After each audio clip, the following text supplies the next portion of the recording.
Hello, lovely learners. You are welcome to another week. All too soon, we are in our eighth week, and we are going to look at another topic under earth science: how rain falls from clouds. Last week, we looked at the relative sizes of the earth and the sun, and then some importances of them. We also look at the solar system, the planets in the solar system, and then their movement. We also said that the sun does not move, the sun is at a fixed place, and then the rotation is done by the planet. Good. So, how rain falls from clouds? We have all observed how it rains this time, and we are going to look at what causes the rainfalls. And I think this is a very good lesson at a very good time like this, that we are experiencing a lot of rainfall. So please pay attention and enjoy the lesson. So before we proceed, let's look at some keywords. Our keywords are rainfall, clouds, water droplets, condensation, water cycle, evaporation, precipitation, dew, and dew point.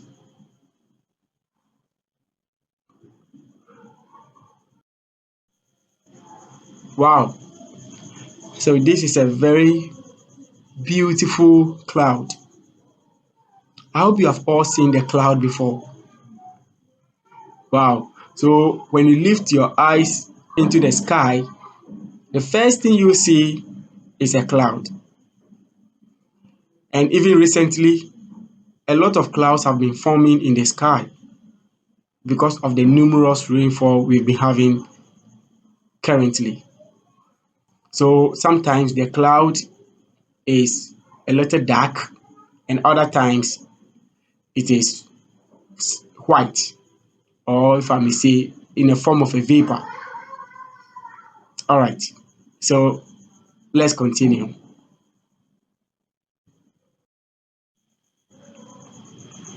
We see clouds in the sky every day. Clouds are made up of a collection of very tiny water droplets. Clouds float in the sky above us and even block out the sun sometimes. I hope you agree with me on this. On some days, the clouds are white and puffy.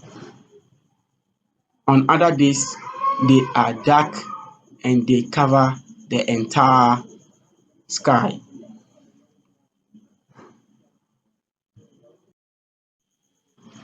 How do clouds form in the sky?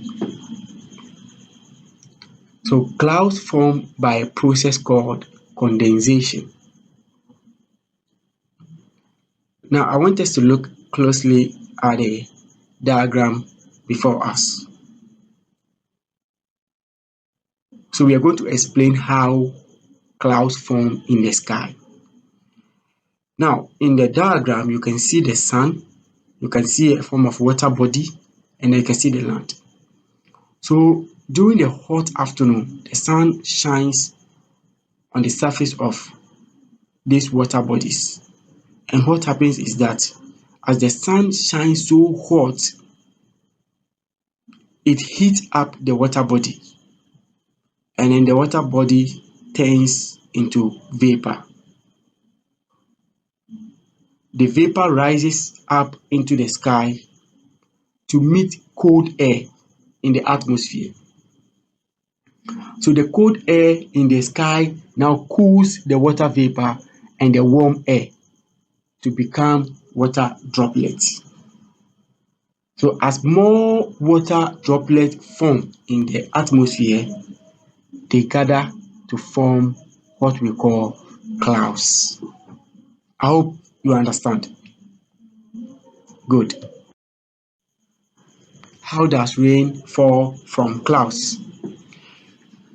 Well, another interesting question. How does rain fall from clouds? Have you ever wondered how rain falls from clouds? Before rain falls, water goes through a cycle called water cycle. So in this lesson, we shall learn how the water cycle works. But before that, let's take this poem. I would like you to write this poem down and try and memorize it. So I'm going through with you. What goes round and round and round? The water cycle goes round and round and round. Water gets heated up by the sun and rises into the sky. Evaporation. Water vapor in the sky gets cold and forms clouds. Condensation. Water droplets in the clouds fall back down as rain. Precipitation.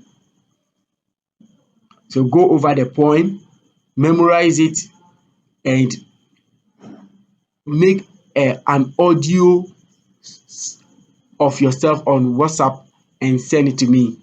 Memorize it, saying it. What goes round and round and round? The water cycle goes round and round and round. Water gets heated up by the sun and rises into the sky. Evaporation. Water vapor in the sky gets cold and forms clouds. Condensation. Water droplets in the clouds fall back down as rain. Precipitation. What is the water cycle? Water cycle. So the water cycle, which is also known as the hydrologic cycle or the hydrological cycle, describes the continuous movement of water on, above, and below the surface of the earth. It describes the continuous movement. So this cycle does not break. Continuous movement of water on, above, and below the surface of the earth. So there are processes water goes through before it falls on the surface of the earth as rain. These processes are evaporation, condensation, and precipitation. So let's take notice of these processes. We have evaporation, condensation, and then precipitation. So when you look at the water cycle diagram on your screen, so you will see the sun. The sun heating the water body, which causes evaporation. So vapor will rise up into the sky to form clouds. And then there will be condensation. What is condensation? Condensation can be defined as the process by which gas changes into liquid by cooling. So when vapor is formed up there, it cools down and then condensation takes place. And then the final stage is precipitation. Precipitation. Precipitation is when water droplets in the clouds get cooler and cooler and then they become heavy.